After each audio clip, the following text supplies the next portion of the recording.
Welcome to NuttieBuddie Entertainment.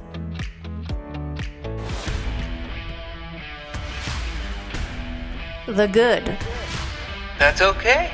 That's good. That's all right. That's okay. Okay, let's start with Brian this time. Brian, what's one of your goods? One of my goods is I love the look of the movie. It was very similar to Ragnarok, which we loved. It just, it's away from like the first Thor and the second Thor, and it brought a lot of personality to the movie. And the same with like I like the look of like Thor's new armor that he had on. I wish he would have worn the helmet more, but gotta let those locks out, I guess. But yeah. Those luscious locks. Yep.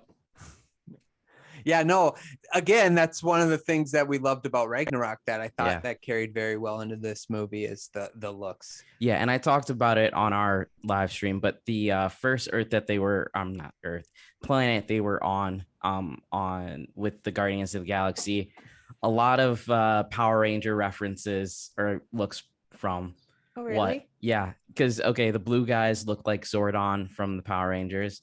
And then as well as the birds look like the crows from the Power Ranger movie as well from Dr. Ooze. So yeah, Ivan Ooze. Yeah. Ivan Ooze. Yeah. Good, Chris. I did love the little bird, the biker bird guys. It was very like Muppety. For sure, yeah. He's got great creature designs. I mean, if you didn't laugh out loud at the leg split he did on those two motorcycles, come on, Ryan, you don't have a heart, do you?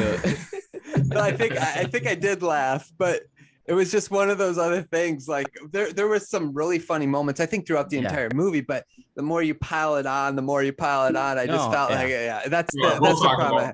Okay, we'll talk about it. Yeah. Okay. Chris, what was one of your goods?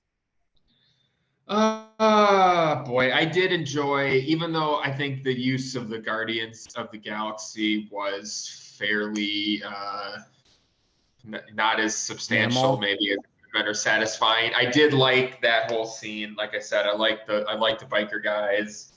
Welcome to the jungle playing. Yeah. It's like they're pinned down and Thor is just very chill, and it's like, okay, he can come and dispatch all these people in about 30 seconds. It's all kind of getting tiresome. I thought that was good too overall.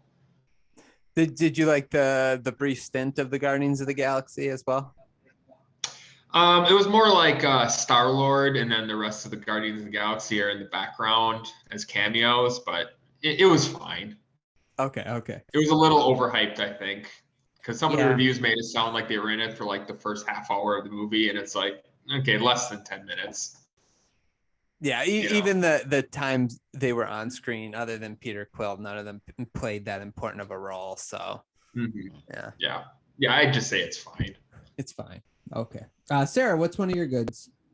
I'm gonna give it to my favorite comedy bit of the whole movie, which is the Stormbreaker, Mjolnir, Thor love triangle. That's a good one. Yeah. That consistently made me laugh every single time, unlike some of the other bits that I got tired of.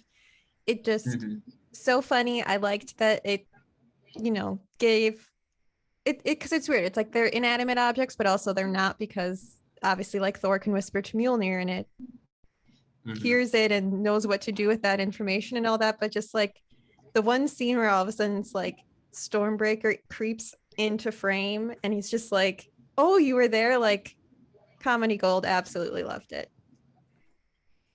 Yeah. I guess I never realized. Yeah, I guess I never realized their weapons had personalities. I guess like I thought that was rewatching the second time, because like when Stormbreaker was introduced in Infinity Wars, it didn't have personality. So they chose for this movie to give it like a personality. It was just like a weapon then. So yeah, it was an interesting choice to make it kind of like Mjolnir, where it now has a personality. So I don't know, going forward, it'll be interesting.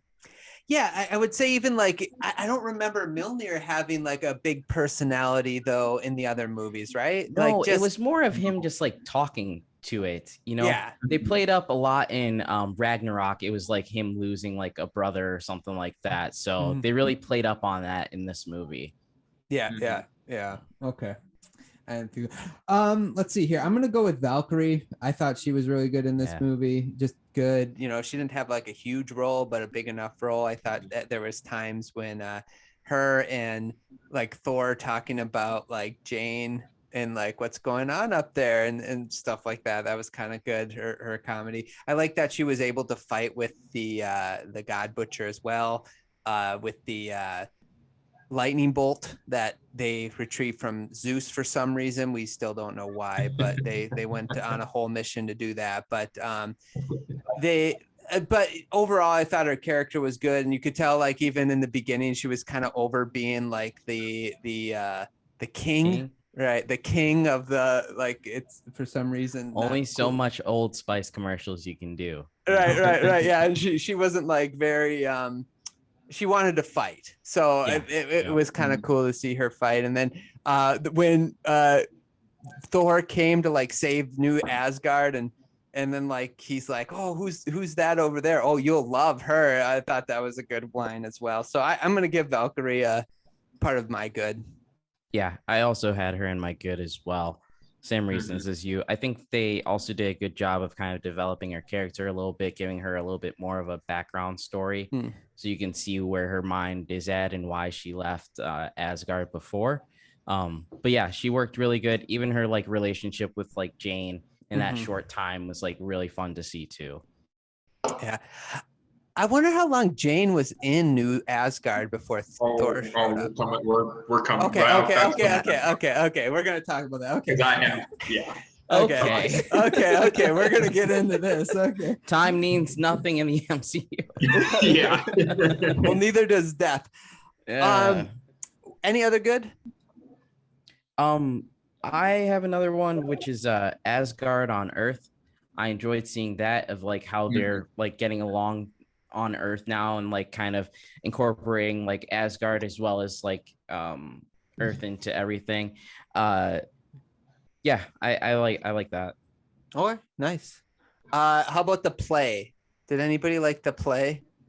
Yeah, that was great. That was one of the best parts. Brought it back, yeah. And I loved the little scene after the kids are abducted and it's Matt Damon just being like, can we start writing? Pretty much like that was great.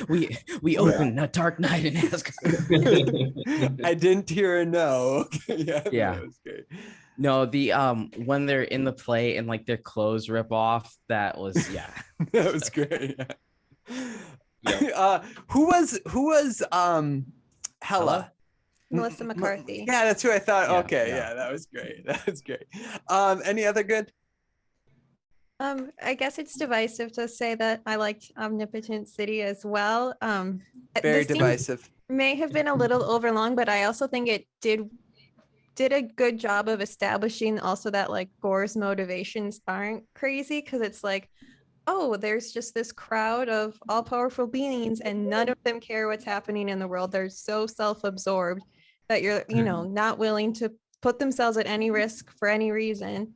Didn't even want Thor to go out to go do anything. They were going to keep him captive. So it's like, okay, again, he has a sympathetic and seemingly justifiable motivation as well. So, again, the scene might have been a little long. I did like the look of it. I did appreciate trying to like find who's, who you could identify in the crowd.